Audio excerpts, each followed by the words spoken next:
Hey everyone, Scott here. Real quick before tonight's episode, we had filmed a special on ShadowCon out in Tennessee.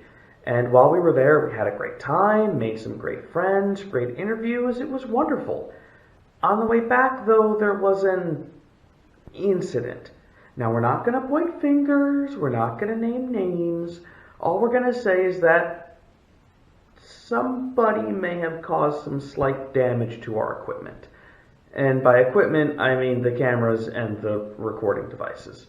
Now, we here at Entertainment Spotlight are professionals. We were able to salvage everything that we could. And what we didn't salvage, we think we've put together pretty seamlessly. Now, you might notice one or two little things here or there if you're pretty eagle-eyed. If not, you won't even notice the whole thing. But for the sake of transparency, we just wanted to let you know. That being said, please enjoy this week's special on ShadowCon. So, it's January. The holidays are over, it's bitter cold outside, there's not really anything to do because the days are pretty much non-existent. But, if you happen to be in Memphis, then you can come to ShadowCon, one of the oldest Relaxacons in the country. What's a Relaxacon? Well, let's go find out. Come on. Founded over 25 years ago by members of the SCA, or Society for Creative Anachronisms, I got a full lesson on how the convention started from one of its owners, Cliff. Cliff, how are you? Good to see you again. Doing fine, Scott. How you feeling? You know, I'm doing okay. Good. It's been a time, but I'm doing okay. So, Cliff, you are one of the owners of ShadowCon, right? Yes. So, tell us, how did ShadowCon start?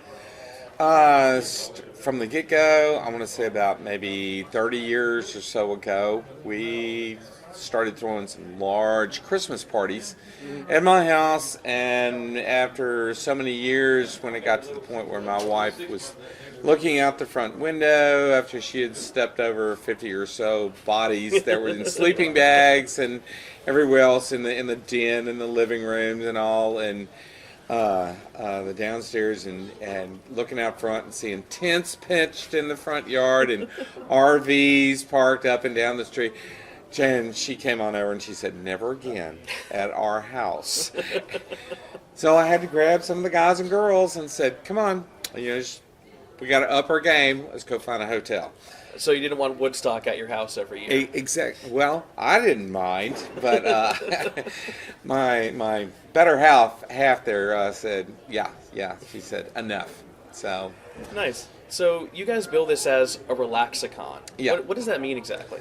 Relaxacon is, we're trying to keep it a small con. We're not trying to grow to be the thousands, of adoring fans coming to see big name, stars or writers, authors, artists, whatever. We're trying to stay low key. I want them to come down, the hallway or whatever it is, and someone stop and say, "Cliff," not afraid to approach, the head of the con and go, "Cliff, have you seen Scott?" And I'll go, "Wait a second, I just saw Scott over in the merchant room." You get to know people.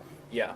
Yeah, and so many, I've actually had guests before that have actually looked us up because they said they're tired of going to cons where there's thousands of people maybe in their panel. They go, "You've got a panel at 10 o'clock and you go on in there and you're on a stage and you look out into this ballroom and there's a couple of thousand people, and people running the thing say, well, just read a couple of paragraphs from your new novel.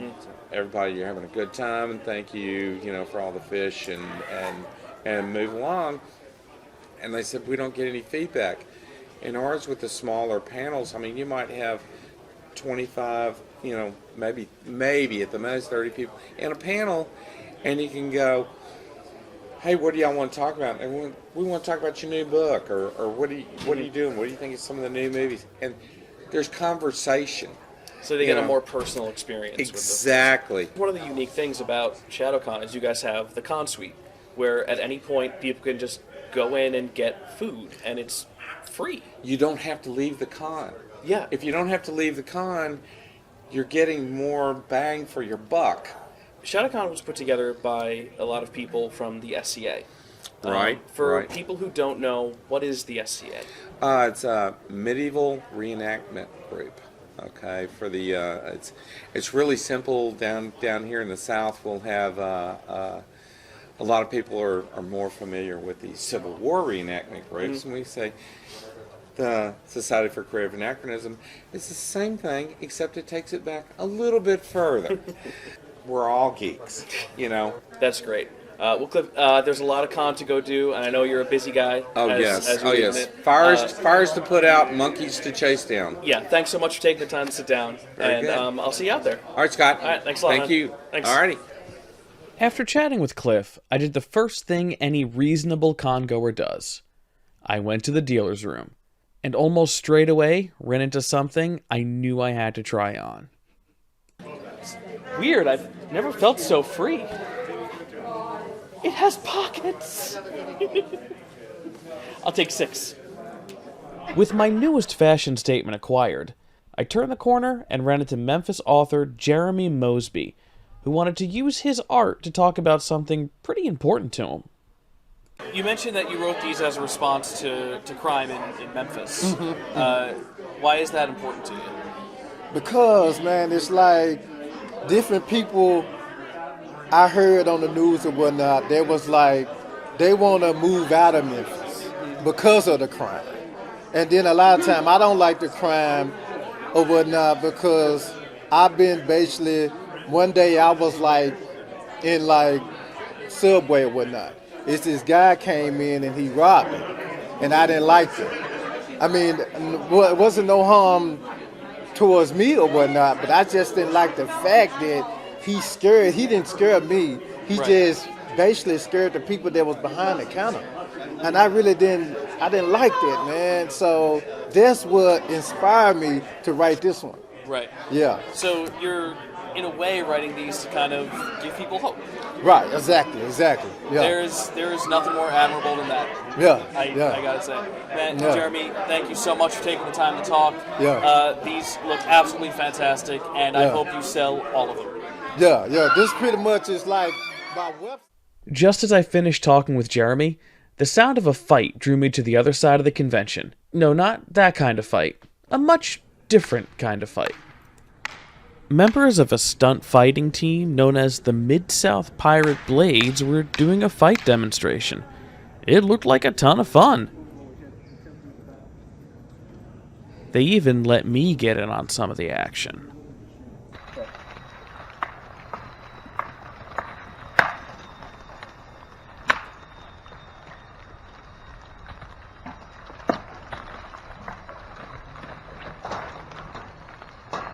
After a rousing battle and a trip to the con suite for a hot dog, I ran into Stephen Gunther of the Memphis Brew Bus and Memphis Ghost Tours. So we're sitting here with Stephen Gunther. Stephen, how you doing? Doing pretty well. How about you? Awesome. So tell us a little bit about the historical haunts tours. All right. Well, we started, probably about 10 years ago as paranormal investigators. So we had a group. We would go to various businesses or homes, and people would always say, well, tell us stories or what happened. And eventually it turned into, well, can we go with you? So we thought, okay, let's figure something out, because there was such an interest in the paranormal, and we see that on TV right now. There's so many different shows.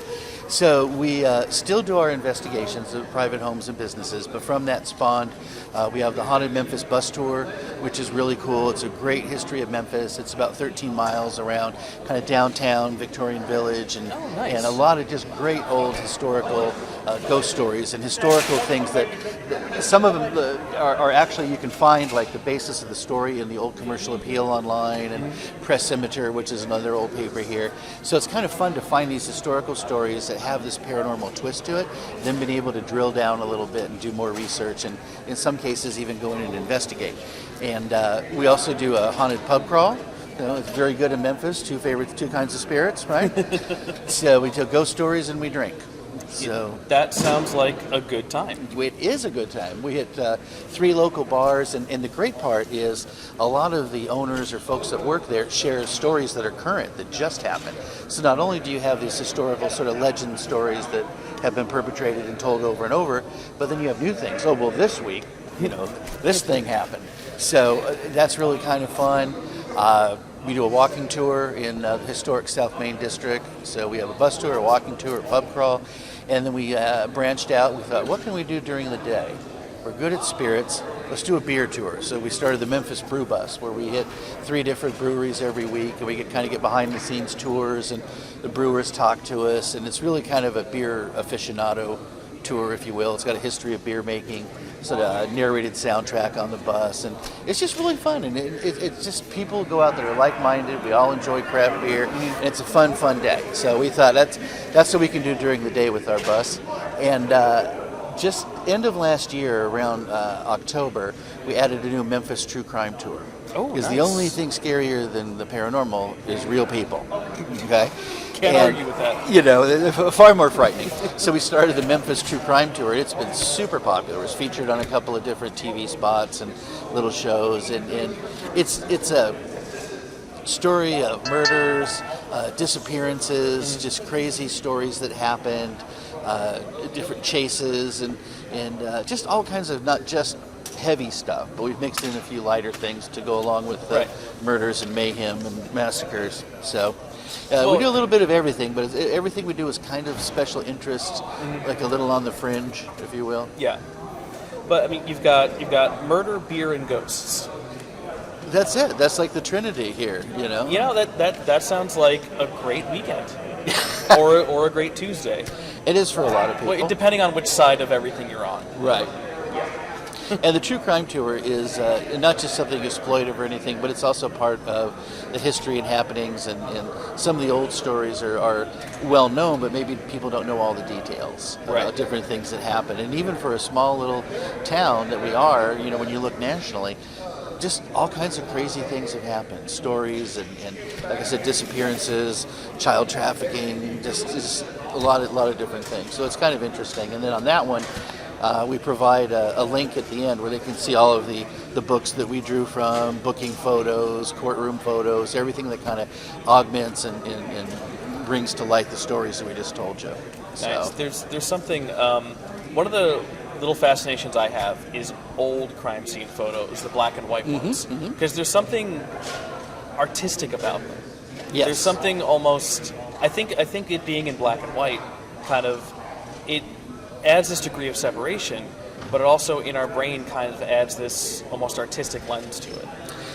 It has a noir sort of, as soon as it's in black and white. In fact, that's what we went to a black and white photo on that one, sort of in the old style with the fedora and the hat and the chalk line. And because you're right, it conjures that sort of noir-y, dark alleyways and you know, crime scenes and things. So I agree. I think that adds to kind of the mystique. Yeah. Well, this all sounds like fun. I'm going to have a wonderful Tuesday where I get absolutely hammered and go learn about crimes and ghosts. Yep. And so do we have the budget for that? You don't need a budget. Please come be our guest. We'll get some time together. But I think you'd really enjoy it. It's a lot of good stories of the history of Memphis on the ghost tours or the true crime tour. But I think we really try and put forth an entertaining evening. You know, we want people to have fun. Walk away with something maybe they didn't know before, or a new appreciation or understanding of some things that happened. And we try and make it just so everybody at the end is having a great time. And you know. And I can't respect that anymore. That's awesome. We'll get together and we'll get you on our tour. And sweet. All right. Not like as a ghost though, just as a guest. No, as a guest. Yes. Okay, good. And just to be clear, on the true crime tour, we're not committing any true crimes, so it's not that kind of a tour. All right. I I'll still know, have but, fun. Yeah, you can still have fun, but we're going to talk about it, but we're not going to participate. So. Okay. All right. Thanks so much. Thanks for My taking the time pleasure. to talk. And I'll see you on the tour. We'll be there. All right. Thanks. Thank you. After another Con-Sweet hot dog and another trip around the dealer's room, I turned a corner and ran into artist Sam Flegel, where we had a wonderful interview that didn't suffer from any technical issues at all.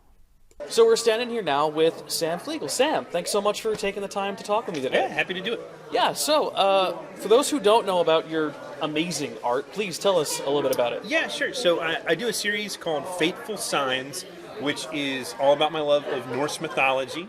And so I've done a number of oil paintings and books, and I make prints from that. And so, yeah, but it all relates back to Norse mythology.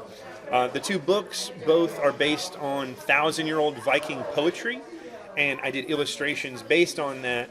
So what was it about the Norse mythos, or the Nordic art that appealed to you?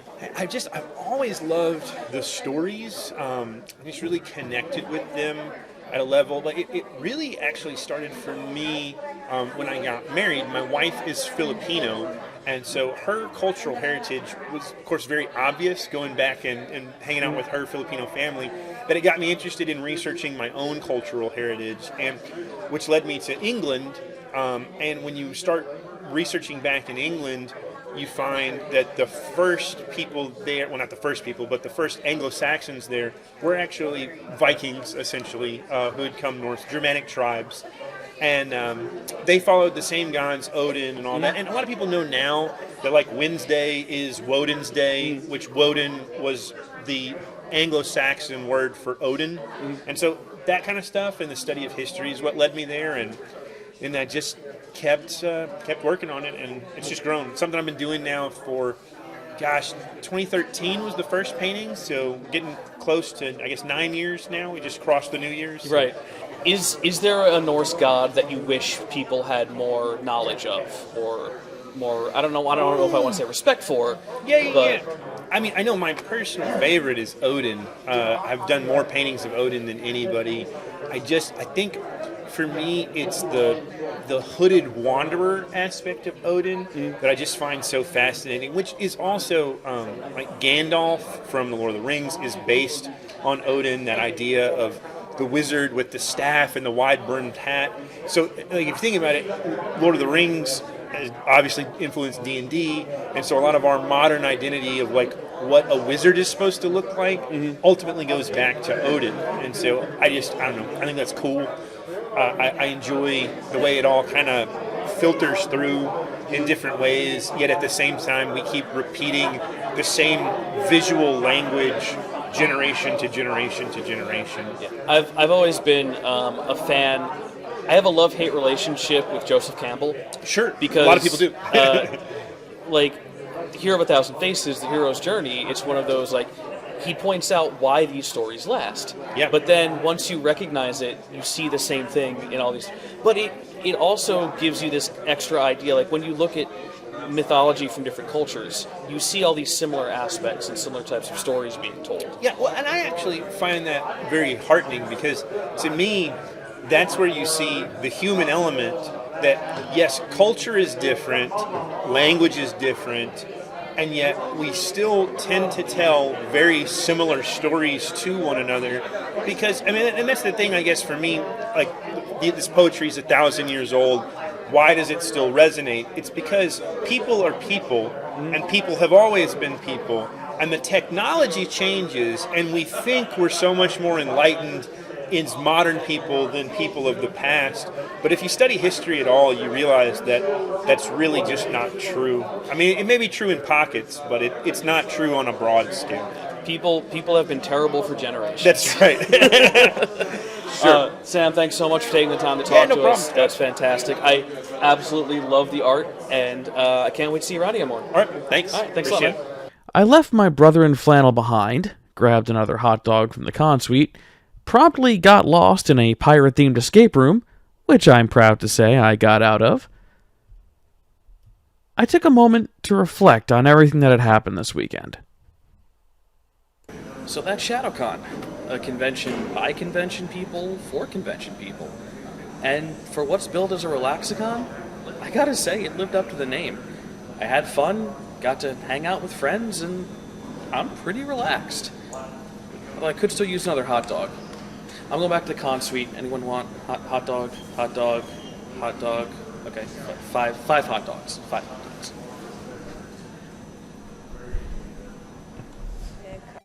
So the hotel is kind of weird. It's got this big open space that's both liminal and surreal at the same time, accented by a carpet that looks like a giant Rorschach test. Although that spot looks like my parents fighting.